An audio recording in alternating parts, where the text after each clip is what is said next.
Study IQ IAS, अब तैयारी हुई अफोर्डेबल। नमस्कार दोस्तों, सिर्फ भारत में नहीं पूरे दुनिया में अगर आप देखोगे तो इस बात को लेकर हमेशा से डिबेट रहा है कि क्या जो बिजनेस हाउसेज हैं उनको बैंकिंग का लाइसेंस देना चाहिए कि नहीं। फॉर एग्जांपल अगर मैं भारत की बात करूं तो भारत के अंदर जो बड़े बड़े बिजनेस हाउस की हम बात करें, जैसे टाटा हो गए, अंबानी हो गए, अडानी हो गए, ये जो बड़े बड़े बिजनेस हाउस हैं, अगर मान लो ये लोग अपना एक बैंक खोलना चाहते हैं, ठीक है, अब ऑब्वियस सी बात है बैंक खोलना इतना आसान तो होता नहीं है। RBI से परमिशन लेनी होती है, रेगुलेशंस होते हैं, लाइसेंस लेना होता है, बहुत सारी चीजें होती हैं, तब आपको बैंक खोलने का जो है हक है वो मिलता है। लेकिन अभी तक क्या होता है भारत के अंदर कि जितने भी बिजनेस हाउसेज हैं उनमें से किसी को भी बैंक का लाइसेंस नहीं दिया गया है, क्योंकि इसको लेकर हमेशा से कॉन्फ्लिक्ट ऑफ इंटरेस्ट होता है और लोगों का जो पैसा है बैंक के अंदर वो खतरे में आ सकता है। लेकिन यहां पर आप देखोगे एक बड़ी खबर जो आज से इनफैक्ट सुबह से चल रही है वो है महिंद्रा एंड महिंद्रा। आपको पता ही होगा महिंद्रा एंड महिंद्रा कई सारी चीजों में उनका बिजनेस फैला हुआ है। चाहे हम गाड़ी की बात करें, महिंद्रा जो कार्स आती हैं, आनंद महिंद्रा जो इनके मालिक हैं, तो इनका बहुत सारा बिजनेस फैला हुआ है, टेक में भी हैं, हर जगह आपको देखने को मिलेंगे। खबर ये आई है और इंटरनेशनली ये खबर बताई जा रही है कि Mahindra and Mahindra RBL bank में अपना स्टेक खरीदा है। जी हां, RBL जो बैंक है उसके अंदर अपना स्टेक खरीदा है। तो क्वेश्चन अब ये हो रहा है कि भारत में रूल्स क्या कहता है, क्या कोई भी जो बिजनेस हाउस है क्या वो बैंक को खरीद सकता है, कितना खरीद सकता है, क्या ये चीजें हो रही हैं। जब से ये खबर आई है आप देख सकते हो महिंद्रा एंड महिंद्रा का जो शेयर्स है वो भी डाउनफॉल हो रहा है। तो इसके बारे में आपको डिटेल से बताऊंगा। चलिए आगे बढ़ते हैं, लेकिन उससे पहले ध्यान रखिएगा आप में से जितने भी लोग UPSC 2024 की प्रिपरेशन कर रहे हैं, आपके पास बड़ा मौका है कि प्रीलिम से लेकर इंटरव्यू तक की पूरी तैयारी अगर आप करना चाहते हो तो ये 3 लाइव बैच हमारा जो स्टार्ट हुआ है, प्योर इंग्लिश, प्योर हिंदी या फिर इंग्लिश बैच, ज्वाइन कर सकते हैं सिंपली हमारे वेबसाइट ऐप पर जाकर, या फिर कमेंट सेक्शन में इसका लिंक है, वहां पर जाइए, यूज करिए कोड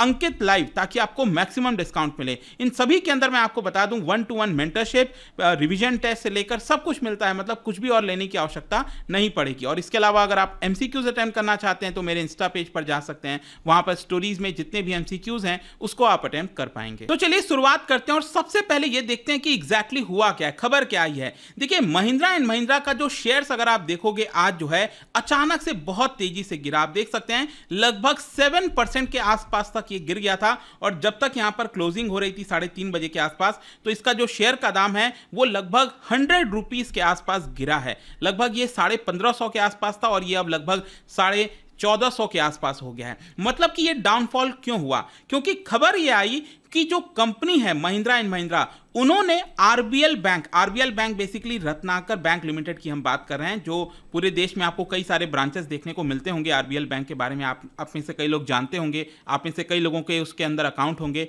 तो महिंद्रा एंड महिंद्रा ने RBL बैंक के अंदर 3.53% का स्टेक खरीदा है और खबर ये आ रही है कि हो सकता है महिंद्रा एंड महिंद्रा आगे चलकर अपना जो स्टेक है, जो हिस्सा है RBL बैंक के अंदर, उसको 9.9% तक ले जाए। खबर ये आई है। अब महिंद्रा एंड महिंद्रा का ये जो खबर है उसके बारे में M&M में क्या कहा है, इन्होंने क्या बेसिकली स्टेटमेंट दिया है। देखो इसके पीछे रीजन क्या है नहीं पता। महिंद्रा एंड महिंद्रा बैंकिंग के बिजनेस में क्यों घुस रहा है इसके बारे में नहीं पता, ना उन्होंने यहां पर कोई रीजन बताया इसके बारे में। लेकिन कितने में खरीदा है, 3.53% का जो स्टेक खरीदा है RBL बैंक के अंदर, वो लगभग 417 करोड़ में महिंद्रा एंड महिंद्रा ने खरीदा है। एंड उन्होंने अपने स्टेटमेंट में यह भी कहा है कि हम आगे चलकर फ्यूचर में अपना जो इन्वेस्टमेंट है, depending on pricing, regulation, approval, required procedures, उसके हिसाब से आगे चलकर हम 9.9% तक अपना स्टेक बढ़ा सकते हैं। मतलब ये महिंद्रा एंड महिंद्रा खुद अपनी तरफ से ये बात कर रहा है कि हम अपना स्टेक RBL बैंक के अंदर बढ़ा सकते हैं। लेकिन जो एनालिस्ट हैं उनका कहना है कि देखिए ये लोग 10% से ज्यादा नहीं बढ़ा पाएंगे। वो आगे रूल्स है वो मैं आपको आगे समझाऊंगा बेसिकली क्यों। लेकिन यहां पर एक और चीज हमें ध्यान देने वाली है। देखिए क्या होता है कि जब भी किसी बैंक के अंदर या फिर किसी बिजनेस के अंदर अगर आपका अच्छा खासा स्टेक है तो आपको उसके बोर्ड में जगह मिलती है। जैसे कि मान लो अगर मैं बैंक की बात करूं, जैसे ICICI बैंक मान लो, ठीक है, तो ICICI बैंक में अगर मान लो किसी का 15% हिस्सा है, ठीक है, अब 15% हिस्सा है मतलब आपका काफी अच्छा खासा स्टेक है आईसीआईसीआई बैंक में, राइट। अब आईसीआईसीआई बैंक कैसे गवर्न होगा, एक चीज बताओ। कोई भी बिजनेस या फिर बैंक एक बोर्ड ऑफ डायरेक्टर्स के द्वारा गवर्न किया जाता है। एक बोर्ड होता है जो सारे मेन निर्णय लेता है, ठीक है। अब इस बोर्ड के अंदर हो सकता है 15 मेंबर हो, 20 मेंबर हो, डिपेंड करता है, वो बोर्ड डिसाइड करता है क्या करना है। तो अब ऑब्वियस सी बात है कि महिंद्रा एंड महिंद्रा का लगभग इतना सारा स्टेक आरबीएल बैंक के अंदर जाएगा, तो इनके महिंद्रा एंड महिंद्रा के जो पर्सन है, रिप्रेजेंटेटिव हैं, वो भी बोर्ड में जा सकते हैं। लेकिन बताया अभी ये जा रहा है कि महिंद्रा एंड महिंद्रा अपना कोई भी बोर्ड के अंदर पार्टिसिपेशन नहीं रखेगा, ठीक है, क्योंकि वो इन्फ्लुएंस कर सकता है ना कि बैंक किस दिशा में जाना चाहिए। वो इन्फ्लुएंस कर सकता है काफी अच्छे से, क्योंकि महिंद्रा एंड महिंद्रा का इसके अंदर स्टेक आ रहा है। अब क्वेश्चन ये है कि रूल क्या कहता है, मतलब आरबीआई ने क्या रूल बना रखा है भारत के अंदर कि बिजनेस हाउसेज क्या किसी बैंक को खरीद सकते हैं, कितना खरीद सकते हैं। जो रूल के अकॉर्डिंगली अगर आप देखोगे तो कोई भी बिजनेस हाउसेज किसी भी बैंक को खरीद नहीं सकता। मैक्सिमम जो स्टेक है वो आप 10% तक रख सकते हो, उससे ज्यादा स्टेक नहीं रख सकते, ये ध्यान रखिएगा। और कोई भी अगर 5% से ज्यादा अपना स्टेक बढ़ाता है किसी बैंक में तो उसको आरबीआई से पहले परमिशन लेनी होती है। जैसे कि मान लो अभी क्या हुआ है, अभी महिंद्रा एंड महिंद्रा ने एमएनएम में यहां पर आरबीएल बैंक के अंदर कितना परसेंट स्टेक खरीदा है, लगभग 3.5% स्टेक खरीदा है, राइट, 3.5% खरीदा है। तो 3.5% तक में कोई दिक्कत नहीं है। लेकिन जैसे ही महिंद्रा एंड महिंद्रा 5% से ज्यादा अपना हिस्सेदारी कर देगा आरबीएल बैंक के अंदर, तो उस केस में उसको सबसे पहले तो आरबीआई से अप्रूवल लेनी पड़ेगी। आरबीआई अलाउ करेगी तभी कर सकती है। और मैक्सिमम वो कितना स्टेक ले सकता है आरबीएल बैंक में, मैक्सिमम 10%, जो अभी तक का रूल कहता है। आई होप कि आपको समझ में आ गया होगा। लेकिन ध्यान रखिएगा, आरबीआई यूजुअली सपोर्ट नहीं करता है। अभी तक अगर हम देखें जो डिबेट चला है पिछले 30 सालों में, उसमें आरबीआई ने इस तरह की चीजें रिजेक्ट की हैं। अगर कोई भी बिजनेस हाउस, चाहे अडानी हो, अंबानी हो, टाटा हो, कोई भी हो, अगर वो लोग कहते हैं आरबीआई से परमिशन लेना चाहते हैं कि हमें बैंक खोलना है, तो आरबीआई ने अभी तक वो परमिशन नहीं दी है, क्योंकि यहां पर कॉन्फ्लिक्ट ऑफ इंटरेस्ट हो सकता है, ठीक है। यहां पर ऑल्दो मैं आपको बता दूं कि कुछ इंस्टीट्यूशन है, जैसे आईएफसी हो गया, आईएफसी जो वर्ल्ड बैंक का ही पार्ट है, इंटरनेशनल फाइनेंस कॉर्पोरेशन, उनको कहा है कि ठीक है आप 10% से ज्यादा चाहो तो हल्का फुल्का ले सकते हो, लेकिन बाकी किसी को भी यहां पर चीजें अलाउ नहीं की हैं। अब इसमें एक और चीज सामने आया था रिसेंटली, 1-2 साल पहले, आपको याद होगा, आरबीआई के अंदर जो इंटरनल वर्किंग ग्रुप है आरबीआई का, मतलब आरबीआई के अंदर ही यहां पर एक ग्रुप बनाया गया था, और उस ग्रुप ने एक सजेशन दिया था बेसिकली नवंबर 2021 में कि हम बिजनेस हाउसेस को जो बैंकिंग सेक्टर के अंदर एंट्री करना चाहते हैं तो उनको एज अ प्रमोटर अलाउ कर सकते हैं after amendment in the banking regulation act. तो बेसिकली ये जो प्रपोजल आया था, इसको लेकर बड़ा ही तूफान मचा था। मुझे याद है मैंने भी कई सारे वीडियोस बनाए थे इससे रिलेटेड। बेसिकली यहां पर जो इंटरनल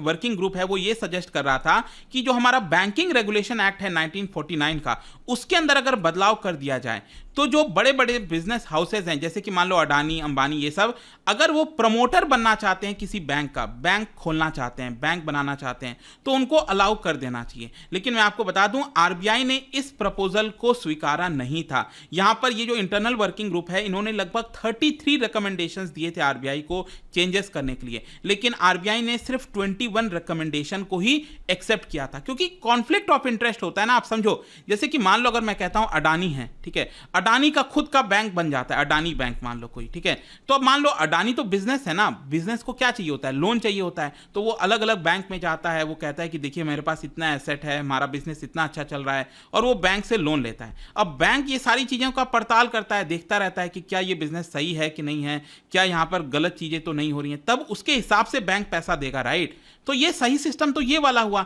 लेकिन मान लो अगर अडानी खुद का अपना बैंक खोल लेते हैं और अडानी अपने ही बैंक से अगर लोन लेना चाहते हैं, तो क्या उनको लोन नहीं मिल पाएगा? आराम से मिल जाएगा।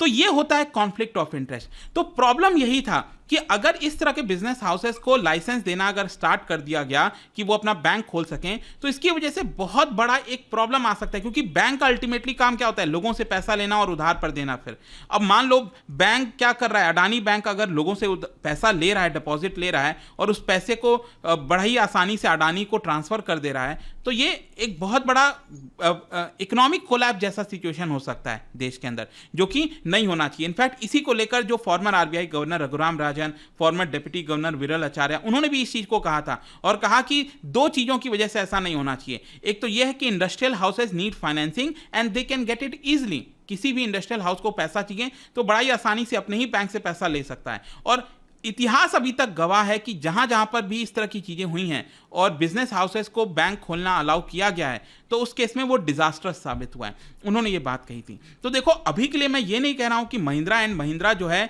वो उन्होंने बैंक आरबीएल बैंक के अंदर छोटा सा स्टेक खरीदा है, इसका मतलब ये नहीं है कि उन्होंने आरबीएल बैंक को खरीद लिया है। तो देखना होगा फ्यूचर में क्या वो अपना स्टेक बढ़ाते हैं कि नहीं, लेकिन इसी की वजह से कहीं ना कहीं आपको एक नेगेटिव सेंटीमेंट दिख रहा होगा, जिसकी वजह से जो महिंद्रा एंड महिंद्रा का शेयर प्राइस है वो प्लंज हो गया, आज गिर गया। यही कारण था, वही मैं आपको बताना चाहता था, इसका एनालिसिस देना चाहता था। और जाने से पहले एक बड़ा ही इंटरेस्टिंग क्वेश्चन है, क्या बता सकते हो जो हमारे देश के अंदर एयरपोर्ट होते हैं उसकी जो डेवलपमेंट फी है एयरपोर्ट की, अगर उसके अंदर बदलाव करना है, चेंजेस करना है, तो वो डिसीजन कौन लेता है इन चारों में से? इसका राइट आंसर आप सबको पता है, मेरे इंस्टाग्राम पर तो मिलेगा ही।